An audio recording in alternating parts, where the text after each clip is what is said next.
Assalamualaikum warahmatullahi wabarakatuh. Selamat siang anak-anak. Bagaimana kabar kalian hari ini? Kabar baik, Bu. Alhamdulillah, kalau kalian semua dalam keadaan sehat walafiat. Baik, sebelum kita memulai pelajaran kita pada pagi hari ini, hendaknya kita berdoa terlebih dahulu. Ibu meminta satu anak untuk memimpin doa. Apakah ada yang bersedia? Saya, Bu. Oke, baik Nur, silakan dipimpin. Sebelum kita memulai pelajaran kita pada hari ini, sebaiknya kita berdoa terlebih dahulu. Berdoa dimulai.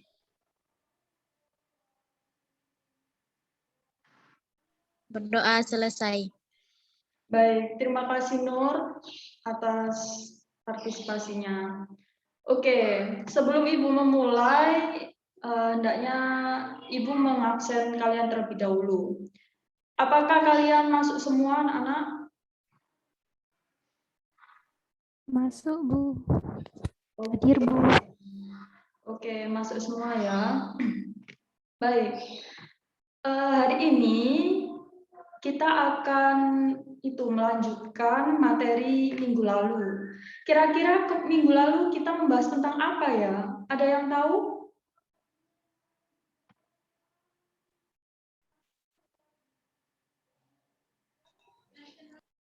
Tidak ada yang tahu. Oke, Ibu tegaskan lagi ya. Minggu lalu kita membahas tentang pembukaan Undang-Undang Dasar Negara Republik Indonesia tahun 1945. Oke, sebelum Ibu melanjutkan, Ibu mau review ulang. Di sini ada yang tahu nggak apa itu pembukaan Undang-Undang Dasar Negara Republik Indonesia tahun 1945? Siapa yang tahu di sini? Siapa yang ingin berpendapat? Nanti Saya sepertinya masih ingat, Bu. apa? Iya, Okta? Saya sepertinya masih ingat, Bu. Oh, masih ingat. Oke, berikan pendapatmu, Okta. Ya, jadi pembukaan Undang-Undang Dasar Negara Republik Indonesia tahun 1945 merupakan pernyataan kemerdekaan yang terperinci karena memuat penjelasan tentang dasar negara dan tujuan dari negara yang diproklamasikan. Mungkin seperti itu, Bu. Oke, apakah ada yang mau menanggapi lagi atau memberikan tambahan? Ya, siapa itu tadi? Saya, Bu Nur. Oh, Nur. Oke, Nur, silakan. Ya, Bu, terima kasih. Undang-Undang Dasar Negara Republik Indonesia tahun 1945 bersifat singkat dan supel atau luas. Singkat karena hanya memuat aturan-aturan pokok saja dan hanya memuat garis-garis besar sebagai instruksi atau perintah kepada penyelenggara negara untuk menyelenggarakan kehidupan negara dan kesejahteraan sosial. Sudah, Nur? Sudah, Bu. Oke, jawaban kalian betul, tidak ada yang salah. Bagus sekali. Jadi, pembukaan Undang-Undang Dasar Negara Republik Indonesia tahun 1945 ini merupakan pernyataan kemerdekaan di mana di dalamnya tercantum Pancasila sebagai dasar negara kita dan memuat tujuan-tujuan negara, di mana pada pembukaan Undang-Undang Dasar Negara Republik Indonesia tahun 1945 ini juga memiliki sifat yang telah disebutkan oleh Mbak Okta atau Mbak Nur tadi, yaitu sifat singkat, supel atau luas yang mengikuti perkembangan zaman. Jadi seperti itu. Bagus jawaban dari kalian semua. Oke, Ibu akan lanjutkan. Jadi di dalam pembukaan Undang-Undang Dasar Negara Republik Indonesia tahun 1945 masih ingat ada berapa alinea di dalamnya? Ada 4. Oke, ada 4, betul. Di dalamnya memuat 4 alinea yang tentunya memiliki makna yang berbeda, di mana setiap alinea pada pembukaan Undang-Undang Dasar Negara Republik Indonesia tahun 1945 ini memiliki keterkaitan dalam mengenai negara kita. Maaf. Jadi Ibu mau mendengarkan pendapat kalian mengenai makna-makna yang terkandung dalam setiap alinea. Oke, alinea pertama, siapa yang mau memberikan pendapatnya? Saya, Bu. Oke, Nur, silakan. Alinea 1 bermakna bahwa bangsa Indonesia anti terhadap penjajahan karena penjajahan tidak sesuai dengan pri kemanusiaan dan pri keadilan. Maksudnya adalah bangsa Indonesia mengakui bahwa setiap bangsa berhak untuk merdeka. Karena itu bangsa Indonesia mendukung perjuangan kemerdekaan bangsa-bangsa di dunia. Jadi alinea pertama ini mengandung motivasi, dasar, dan pembenaran perjuangan. Sudah, Bu. Ya, benar sekali. Jadi, alinea pertama ini menjelaskan bahwasanya bangsa Indonesia itu menolak atau tidak mendukung penjajahan karena Indonesia sendiri merupakan negara yang mendukung perjuangan kemerdekaan bangsa-bangsa yang ada di dunia. Maka dari itu, benar kata Nur, alinea pertama ini mengandung motivasi, dasar, dan pembenaran perjuangan. Oke, alinea kedua, siapa yang mau berpendapat lagi? Saya, Bu, saya mau menjawab. Oke, Okta, silakan. Alinea kedua ini memiliki atau mengandung makna cita-cita bangsa Indonesia, di mana alinea kedua ini juga menggambarkan cita-cita luhur bangsa Indonesia, yaitu ingin mewujudkan negara Indonesia yang merdeka, bersatu, berdaulat, adil, dan makmur. Oke, sudah Okta? Sudah, Bu, itu saja. Ya, benar sekali kata Okta, bahwasanya alinea yang kedua ini terdapat cita-cita luhur bangsa Indonesia, di mana mengandung yaitu bangsa Indonesia ingin mewujudkan negara Indonesia yang merdeka, bersatu, berdaulat, adil, dan makmur. Maka dari itu, makna dari alinea kedua ini yaitu tentang cita-cita bangsa Indonesia, di mana cita-cita ini salah satunya kemerdekaan telah diwujudkan bangsa Indonesia pada tahun 1945, tepatnya pada tanggal 17 Agustus tahun 1945. Oke, lanjut. Alinea ketiga, siapa yang ingin berpendapat lagi?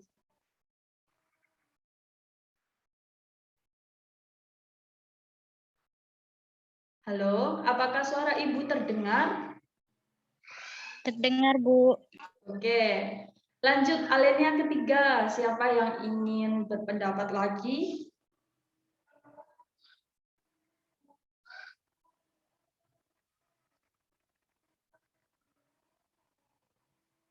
Halo? Saya lagi, Bu. Mau yang alinea ketiga yang jawab. Oke, Nur, silakan.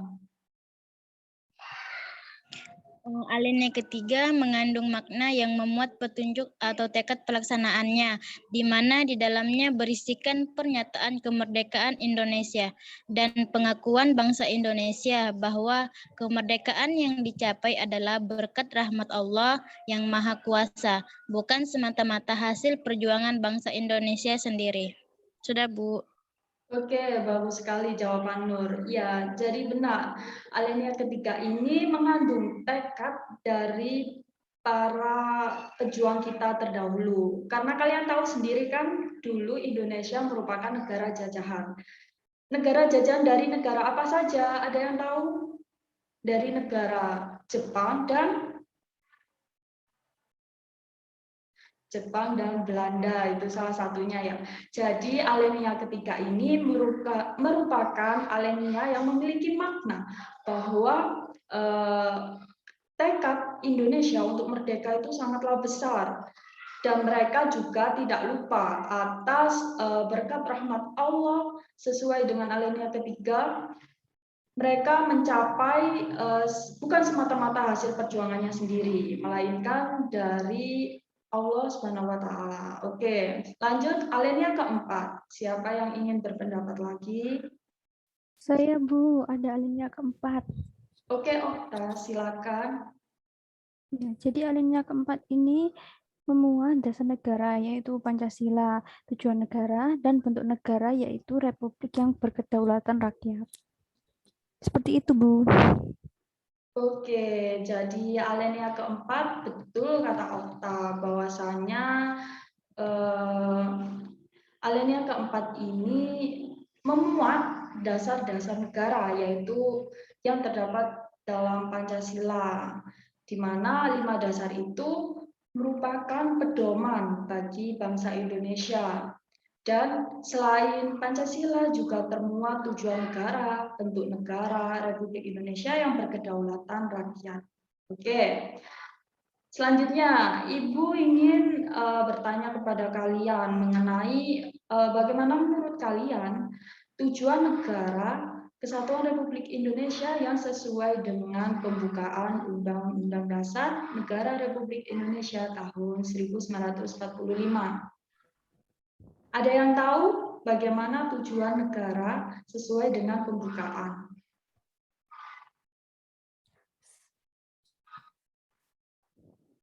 Saya tahu, Bu. Siapa ini? Okta atau Saya Nur? tahu, Bu. Okta. Oke, Okta. Saya, Bu. Silakan. Tujuan negara dalam pembukaan Undang-Undang Dasar 1945 berbunyi yang pertama, melindungi segenap bangsa Indonesia dan seluruh tumpah darah Indonesia. Yang kedua, memajukan kesejahteraan umum. Yang ketiga, mencerdaskan kehidupan bangsa. Yang keempat, melaksanakan ketertiban dunia yang berdasarkan kemerdekaan, perdamaian abadi, dan keadilan sosial.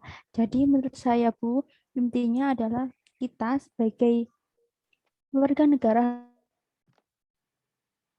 harus memiliki sikap yang menghargai bangsa Indonesia, memajukan kesejahteraan umum, dan mencerdaskan kehidupan bangsa dan dalam usaha dunia.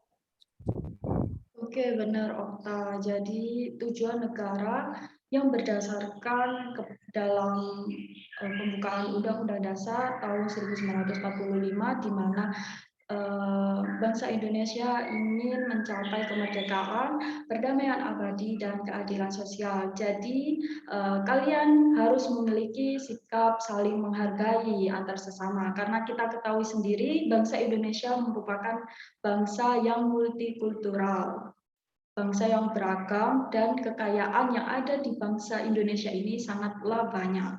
Maka dari itu, sikap menghargai, menghormati, dan saling tolong-menolong itu sangat penting. Oke, selanjutnya Ibu akan menjelaskan sedikit mengenai skema dari pembukaan Undang-Undang Dasar tahun 1945, di mana alinea pertama itu memuat tentang alasan mengapa bangsa Indonesia itu ingin merdeka.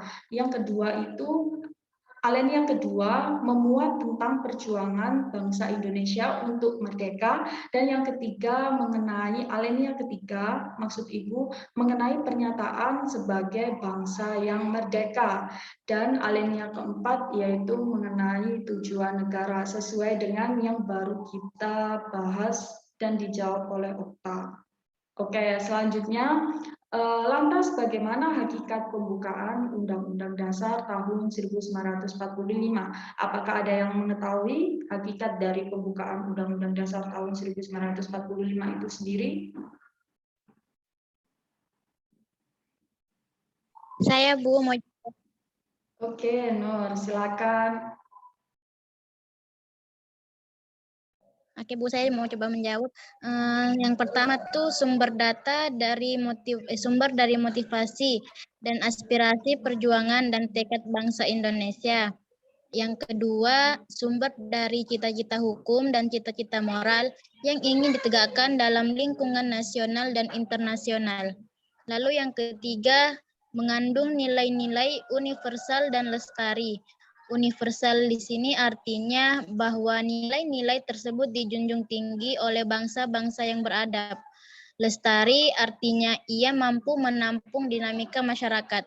Dan yang keempat, pembukaan UUD Negara Republik Indonesia 1945 merupakan warisan pendiri bangsa yang perlu dilestarikan karena isinya benar. Sudah, Bu.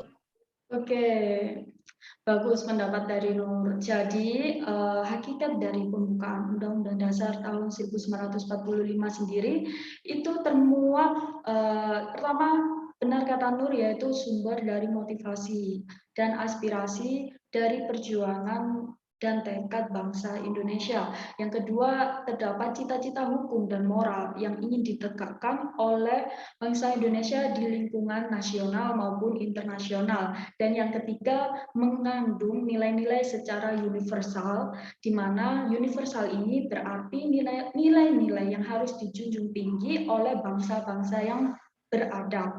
Sedangkan yang keempat, pembukaan Undang-Undang Dasar sendiri ini merupakan warisan dari pendiri bangsa yang perlu kita lestarikan karena isinya itu benar dan menunjukkan tujuan nasional bangsa kita. Oke, selanjutnya Ibu ingin bertanya lagi mengenai pembukaan Undang-Undang Dasar tahun 1945. Menurut kalian, bagaimana mengenai statement atau kalimat ini? Mengubah pembukaan Undang-Undang Dasar tahun 1945 berarti meniadakan negara Republik Indonesia. Ibu ingin mengetahui kemampuan intelektual kalian mengenai statement seperti itu. Bagaimana? Apakah ada yang bisa atau ingin menjawab? Saya Bu mau coba menjawab lagi. Oke, Pak bisa? silakan. Menurut pendapat saya, mengubah pembukaan Undang-Undang Dasar 1945 sama artinya dengan membubarkan negara. Karena dalam pembukaan tercantum dasar negara dan tujuan negara, serta mencantumkan pernyataan Indonesia merdeka. Dan salah satu kesepakatan dasar dalam perubahan UUD Negara Republik Indonesia 1945 ini adalah tidak mengubah pembukaan, karena di dalamnya memuat dasar filosofis dan dasar normatif. Sudah, Bu. Ya, benar sekali pendapat dari Nur, di mana mengubah pembukaan Undang-Undang Dasar tahun 1945 yang memiliki arti meniadakan negara Republik Indonesia itu memiliki pembukaan Undang-Undang Dasar tahun 1945 itu memuat dasar filosofis dan normatif. Maka dari itu mengubah pembukaan Undang-Undang Dasar tahun 1945 sama dengan membubarkan negara. Jadi statement mengenai tadi mengubah pembukaan Undang-Undang Dasar tahun 1945 sama dengan meniadakan negara Republik Indonesia itu benar adanya karena dalam pembukaan Undang-Undang Dasar tahun 1945 sendiri termuat tujuan-tujuan negara yang juga termuat pernyataan bangsa Indonesia merdeka. Oke, di sini apakah ada yang ingin bertanya kepada Ibu atau kurang jelas bisa bertanya langsung kepada Ibu. Saya ingin bertanya, Bu. Ya, Okta ya ini. Iya, Bu. Oke, Okta silakan. Iya, Bu. Berkaitan dengan yang Ibu jelaskan tadi, jadi pertanyaannya mengapa pembukaan Undang-Undang 1945 ini tidak boleh diubah, Bu, oleh siapapun? Apa alasannya? Oke, bagus sekali pertanyaannya Okta. Jadi pertanyaan Okta adalah mengapa pembukaan Undang-Undang Dasar Negara Republik Indonesia tahun 1945 tidak dapat diubah oleh siapapun. Mengapa ya?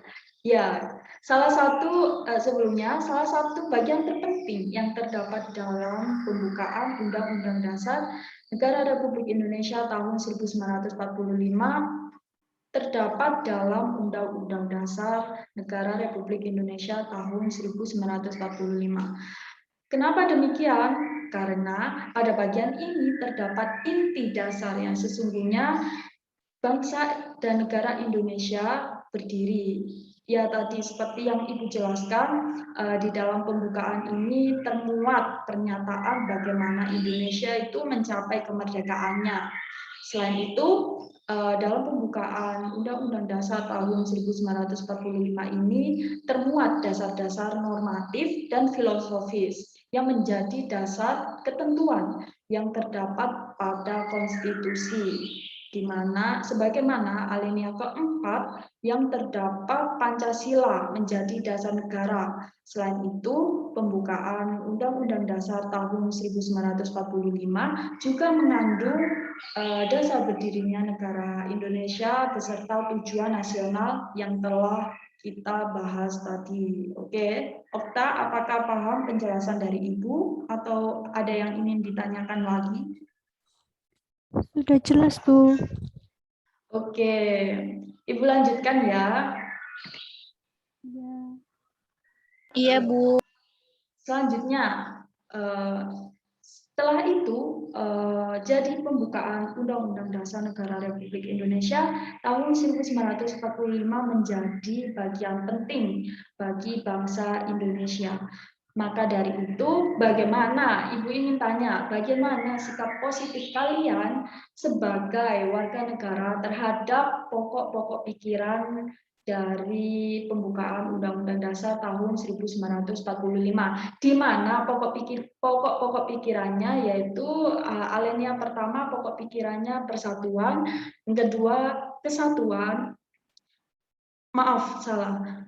Yang pertama adalah alinea pertama persatuan, yang kedua adalah keadilan sosial, yang ketiga kedaulatan rakyat, dan keempat adalah kemanusiaan. Baik, bagaimana sikap positif kalian terhadap pokok-pokok pikiran yang telah Ibu sebutkan tadi? Dimulai dari Saya ingin Nur. berpendapat, Bu. Oh iya, itu tadi siapa? Okta atau Nur?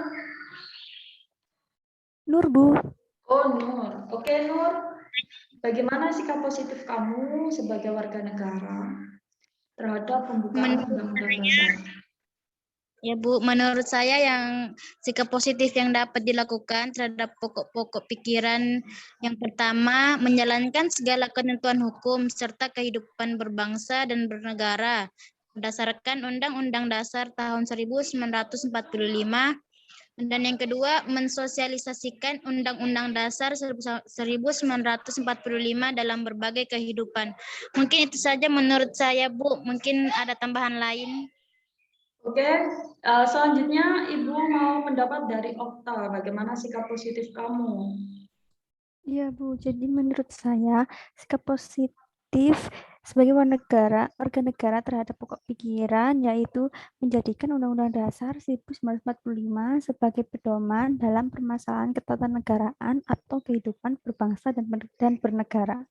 Kemudian dapat menjadikan sikap yang konstitusional dan menjadikan Undang-Undang Dasar 1945 sebagai sumber hukum dari berbagai pokok hukum yang ingin dibuat karena nilai-nilai dasar bangsa Indonesia. Sekian, Bu. Bagus sekali jawaban kalian berdua, benar.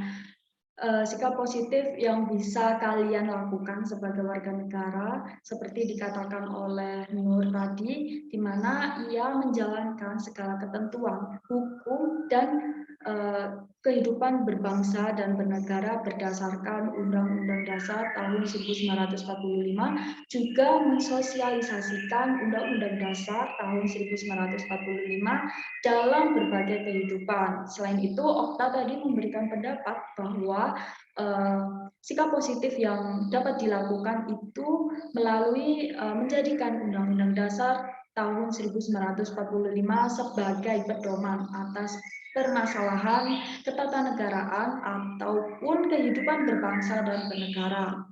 Oke, jadi materi Ibu pada hari ini dapat disimpulkan bahwa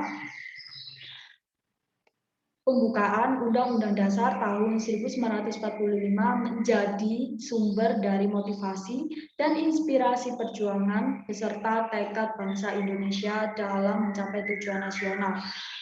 Maka dari itu, kalian sebagai generasi penerus bangsa harus dapat merealisasikan setiap pokok-pokok pikiran seperti yang telah Ibu sebutkan tadi,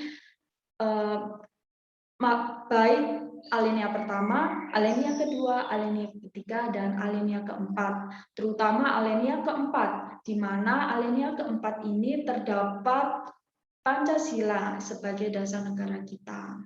Oke, dari sini apakah ada yang tidak dipahami atas materi yang Ibu sampaikan pada hari ini? Bagaimana anak-anak? Sepertinya sudah jelas, Bu. Oke. Untuk minggu depan kalian Ibu minta mempelajari bab mengenai Undang-Undang Dasar tahun 1945 untuk materi selanjutnya. Dimengerti? Baik, Bu. Oke, sebelum Ibu tutup hendaknya kita berdoa.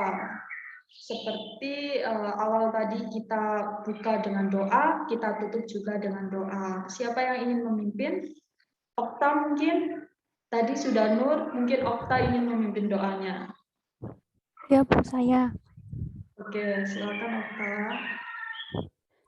Sebelum kita menutup pembelajaran pada pagi hari ini, alangkah baiknya mari kita tutup dengan membaca doa terlebih dahulu sesuai agama dan kepercayaan masing-masing. Berdoa dimulai.